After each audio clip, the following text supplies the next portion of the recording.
Actually, it was a waiting moment. So I waited that for 4 years. It's something that you see yourself in other ways. Cranfield University because it's second university in the UK, supply chain, and also it's the 12th university in the world regarding my course as well. Being a guest speaker from industry, as I said, for example, from DHL, from Amazon. So this is a good opportunity to connect, and also the support that the university provide for international students. When you start your short term, you need to use a smart approach. Also, you need to tell that your short term uh, give you the opportunity for your midterm, and your midterm and short term give you the opportunity to finalize your long term. Hello and welcome back to Decode Chevening. My name is Madan. I am a Chevening Scholar. In this podcast, we are doing two things. First, inspiring you through real stories and journeys of Chevening scholars from around the globe. Second, giving you practical guidance to write your Chevening application and essays. Today, my guest is Wala Nur, a Chevening scholar from Sudan. She studied for her MSc in Supply Chain Management at Cranfield University. Her story it's about resilience, growth, and opportunities. Wala, welcome to the podcast. Hello everyone, and I'm happy to be here with you today in this episode. Wala, before we go to your personal story, let's pause for a second. Mhm. For those who are not familiar with supply chain, in simple terms, what is supply chain and why it is important? Supply chain management, it's about the process of managing the supply from the beginning, from the raw material until the product or the service received to the end customer. So the whole process is called supply chain. The things we are using, it's going through the supply chain. Yes, everything is going through supply chain. Okay. Everything. So that's very crucial. Now let's go to your journey. How did you first hear about Chevening and what inspired you to apply? First time I hear about the chevening through post in Facebook. So basically, I saw one of my, let's say, colleague in the university won a Chevening scholarship. Hmm. So I'm wondering how she got to that. I mean, to that opportunity. So I started to search about the Chevening scholarship, and then I met her personally and asked her what the process to apply for a Chevening scholarship. So this is what in 2016 I started to apply, and then for the first time it's definitely not my choice, because I was being rejected because I don't know what the process exactly. It's just about checking the process and how I will be familiar with the process. Okay. So my second apply, it was in 2021. Mhm. So this time I just communicate further with the alumni and ask for help. So the help, it's the basic thing in Chevening first. You need to reach out if there is any follow, Chevening, or if there is any alumni that help you during this process. So this time, unfortunately, I was rejected as well. But I consistently apply because I need to achieve one goal, is to study in the UK. Okay. So that's why I applied for the third time. But this time I watch a YouTube. I follow a YouTube people who just provide tips and tricks through Chevening. I dive in the Chevening website. It has a rich, information that you need to know so that you to success in your application. And also, I just give my say to achieving it to review. So review the basic thing as well we need to do. And in this stage, I got a position of reserve. Okay. Yeah, I did not won. And also there is a conflict in my area, so there is other issues regarding the situation. But this is not stop me. I applied for the first time during the war. It was worse because there is no electricity, there is no internet connection. It was the hardest thing to do. No.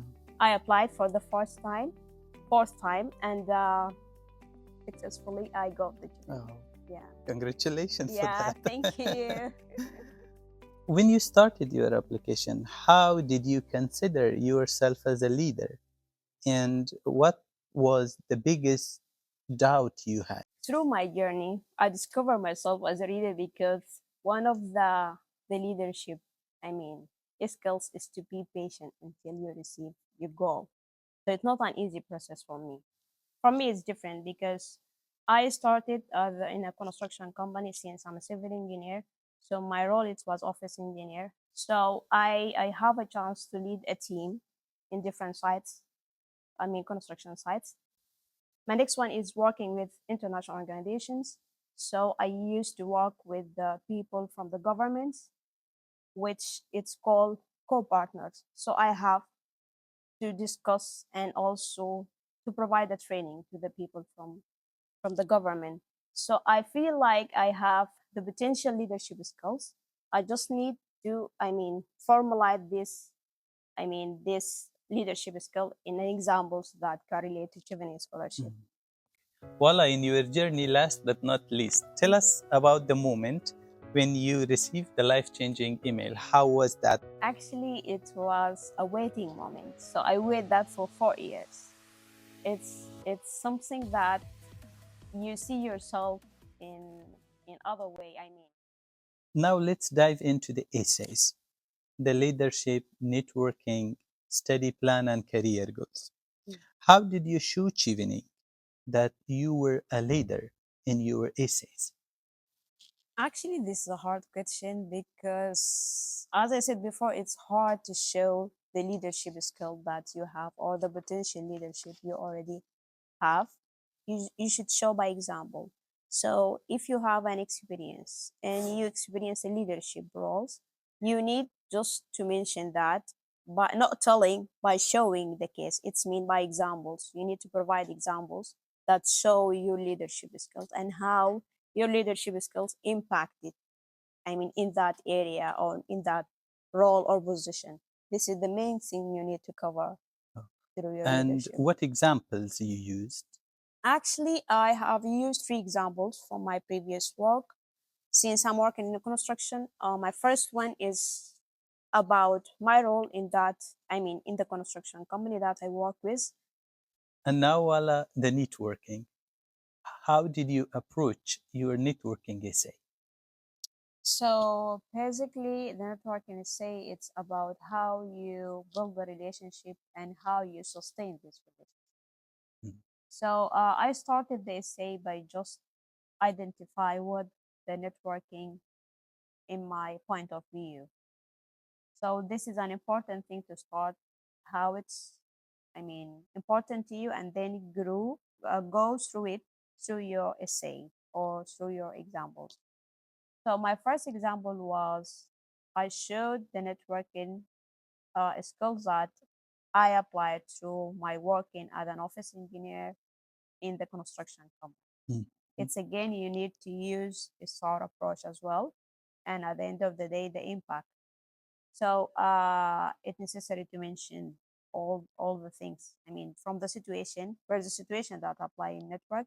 For me, it was on a construction company, and I applied through working or through my daily work with with the site engineer, with the labor, with the subcontractor, and also with the stakeholder. So this is the main thing. And how, action that I did, I communicate with them every day. I get the report, and I also reflect this report to my manager. This is an important thing. This is the action that I did. Mm. And also you go through the result. What the result? For my networking, for example, it lead me to have or to communicate well with the leadership, with the stakeholder, who provide a fund later or who open a new opportunity for the company to gain a new project. So this is how you reflect your networking. And at the end of the day, if you have an impact that you do through your networking, you need to mention the impact that you did. Okay. So you mean even the communication within the workplace, the position you're working, that communication also can be considered as a type of networking. Yes, yes, That's yes. what you did in your essay. Yeah. That's impressive. Let's talk about your study plan, Wala. What problem you want to solve in your community? Why the supply chain management and why Cranfield? For example, because I'm working as a civil engineer, so there is a gap in the design on the drawing, and then there is a weak specification that you or the client provide you, and also there is a weak, or unqualified contractor that they implement the project. It's also an example. So this is kind of the problem that I I used to just mention in my study in the UK example. Okay. And also why this is why I select Ep.3, and also why I study at Cranfield University. I selected Cranfield University because it's second university in the UK regarding the course supply chain, and also it's the 12th university in the world regarding my course as well. And also there is a good education style in this university, which is give you the opportunity to connect with the real world industry. And also the university have the ability to um, to bring a guest speaker from industry, as I said, for example, from DHL, from Amazon. So this is a good opportunity to connect. As I said, the networking is the important thing. So this is the kind of networking you need to do, or you need to approach through your study. Mm. So, and also Cranfield has, an extracurricular activities such as the societies that the university gave us opportunity to join, and also the support that the university provide for international students like me. And career plans. What short term and long term career goals you described? Actually, the career plan is the major thing that you need to focus, because if you have all those skills and the career plan is weak, your application will be rejected. When you start your career plan, you should focus on your short term and midterm and long term if you have a midterm. So I consider this career plan is an essential thing to win, or to have a winner application. So the first thing that when you apply, or when you start your short term, you need to use a smart approach. Also, you need to tell that your short term uh, give you the opportunity for your midterm, and your midterm and short term give you the opportunity to finalize your long term. So it should be a consistent through all your plans.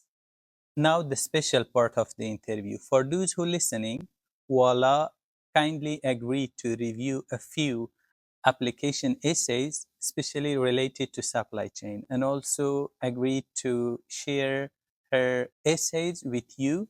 You can see how they are structured. Please use them as an inspiration, not just copy.